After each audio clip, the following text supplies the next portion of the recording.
Shalom, మీకు ఉదయకాల శుభములు. అనుదిన వాక్య ధ్యానం డైలీ బ్రెత్కు మీకు స్వాగతం. Praise the lord. ఈ దినము కొరకు సిద్ధపరచబడిన దేవుని వాక్యము రాజుల మొదటి గ్రంథము 3వ అధ్యాయము 14వ వచనం. నీ తండ్రి అయిన దావీదు నా మార్గములలో నడిచి నా కట్టడలను నేను నియమించిన ధర్మమంతటిని గైకొనినట్లు నీవు నడిచి వాటిని గైకొనిన ఎడల నిన్ను దీర్ఘాయుష్మంతునిగా చేసేదను అనెను. And if thou wilt walk in my ways to keep my statutes and my commandments as the father David did walk, then I will lengthen the days. ప్రభునందు పిల్లరా, ముందుగా మీకు హృదయపూర్వక వందనములు తెలియచేస్తూ ఉన్నాను. సొలొమోనుకి దేవుడు దర్శన రూపకంగా మాట్లాడుతున్నటువంటి మాటలు ఇవి. ఇదిగో, నీ తండ్రి ఎలా నా అడుగుజాడల్లో నడిచాడో నీవు అలా నడిస్తే నేను నీకు లాంగ్ లైఫ్ ఇస్తాను, దీర్ఘాయుష్మంతుడిగా చేస్తాను. ప్రభునందు పిల్లరా, ముందుగా మీకు నేను హృదయపూర్వక వందనములు తెలియచేస్తూ చెబుతున్న మాటలు ఆలకించండి. దావీదు నడిచిన నడత ఏమిటి? సొలొమోను ఆ నడతని ఎందుకు నడవాలి? అలా నడిస్తేనే దేవుడు ఆయుష్కాలం ఎందుకు ఇవ్వాలి అనేది కించిత్ ఆలోచన చేయాలి మనం. దావీదు నా మార్గములలో నడిచి దేవుని మార్గములలో ఎంత ప్రశాంతత ఉంటుందండి. అది ఇరుకైనా సరే దేవుడు విశాలత ఇస్తాడు కదా. అది సన్మార్గం కదా. ఎందుకంటే పాపుల మార్గము కానే కాదు కదా. అందుకని ఇదిగో, నీ తండ్రి ఏ విధంగా దావీదు నా మార్గంలో నడిచాడో నీవు నడవాలి. కొంతమంది అడుగుజాడల్లో నడవటం ఆనవాయితీగా పెట్టుకుంటారు. మరికొందరు అడుగుజాడలో నడవటం ఆదమర్చినట్లుగా జీవిస్తారు. కానీ ఇక్కడ దేవుడు అంటున్నాడు, నీవు నడవాలి. అంతేకాదు, నా కట్టడలను నేను నియమించిన ధర్మమంతటినీ గైకొనాలి. దేవుడు కొన్ని కట్టడలు పెట్టాడండి. అది మనుషులకున్న కట్టుబాట్లు లాంటివి కాదు, కానీ అవి మనకి మేలు చేకూర్చేవి. ఆయన కట్టడల విషయంలో బాధ్యతగా ఉండాలి మనం. అంతేకాదు, ఆయన కొన్ని ధర్మము నియమించాడు. ధర్మము అంటేనే మంచిది. దానివల్ల ఎవరికి అన్యాయం జరగదు.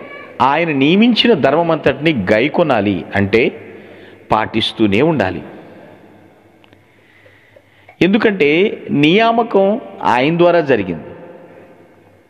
దాన్ని మనం పాటిస్తే పరవశిస్తాం. ఇదిగో అబ్బాయి, మీ నాన్న చక్కగా చేశాడయ్యా, నా మాట విన్నాడు, ఆశీర్వదించబడ్డాడు. బాబు సొలొమోను, నీవు కూడా ఆ అడుగుజాడలో నడుచు, నా మార్గంలో నడిస్తే, నేను చెప్పిన ప్రకారం జీవిస్తే నేను దీర్ఘాయుష్మంతుడిని చేస్తాను. ఈ రోజుల్లో ఎలా ఉన్నారంటే, ఎవడెంతకాలం బతుకుతాడో ఎవరికి తెలుసండి. ఇన్ని కష్టాల మార్గాల్లో ఎవరు నడుస్తారండి? మా రూటే సెపరేటు అన్నట్లుగా జీవిస్తున్నారు కొందరు. దేవుని మార్గము ముందు ముళ్ళబాటేమో, తర్వాత పూలబాట ఉందని మర్చిపోవద్దు. ఆయన అడుగుజాడల్లో ఆనందం ఉన్న సంగతి అనేది మర్చిపోవద్దు. ఎవరు ఆయన కట్టడల ప్రకారము, ఆయన నియమించిన ధర్మమంతటి ప్రకారము గైకొంటారో వారి జీవితాల్లో ఆ ధర్మం చూడరు. వారికి ఎవరు అన్యాయం చేయటం ఉండదు. అంతేకాదు, ఆయుష్కాలము పొడిగించబడుతుంది. ప్రియులారా, ఆలోచిస్తున్నారా? ఆయుష్ పెంచుకుంటూ మన చేతుల్లోనే పెట్టాడు దేవుడు. నీ క్రియలను బట్టి ఆధారపడి ఉంది. నీ నడతన మీద బేస్ అయి ఉందన్న సంగతి మర్చిపోవద్దు.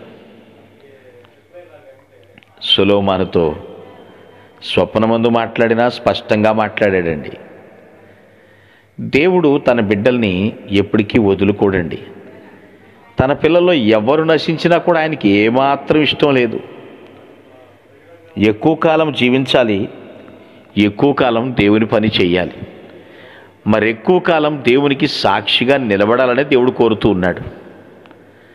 కాబట్టి నీ తండ్రి నడిచినట్టు నడువు అంటున్నాడు. కొందరు ఎలా మాట్లాడతారో తెలుసా అండి?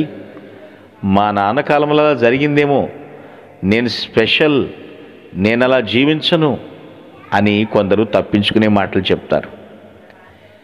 తన తండ్రి నడిచింది భక్తి మార్గం అండి, ధర్మ మార్గంలో నడిచాడండి. అదే ప్రకారముగా నడవమని చెప్తూ ఉన్నాడు. భక్తి మార్గంలో, ధర్మ మార్గంలో నడిస్తే దీవెన కలుగుతుంది. దేవుడు నియమించినటువంటి దీవెనను పొందుకుంటారు. దేవుని యొక్క ఆశీస్సులను అనుభవిస్తారు. దైవ కార్యాలను కళ్ళారా చూస్తారు. దేవుని కృప మిమ్మల్ని ఆవరింపచేసి దైవ మార్గములలో నడిపించునుగాక. మీ ఆమేన్. కొరకు ప్రార్థించుటకు మేమెల్లప్పుడూ సిద్ధం. Praise the lord. ప్రభు నామమున మీ అందరికీ వందనములు. ఈ మా సందేశముల ద్వారా మీరు ఆశీర్వదింపబడినట్లయితే మీ తోటి వారికి షేర్ చేసి దేవుని రాజ్య సువార్తలో మీరు కూడా పాలుభాగస్తులు కావాలని ఆశిస్తున్నాం. మొదటిసారిగా ఈ ఛానల్ను చూస్తున్నట్లయితే మా ఛానల్ను సబ్స్క్రైబ్ చేయండి.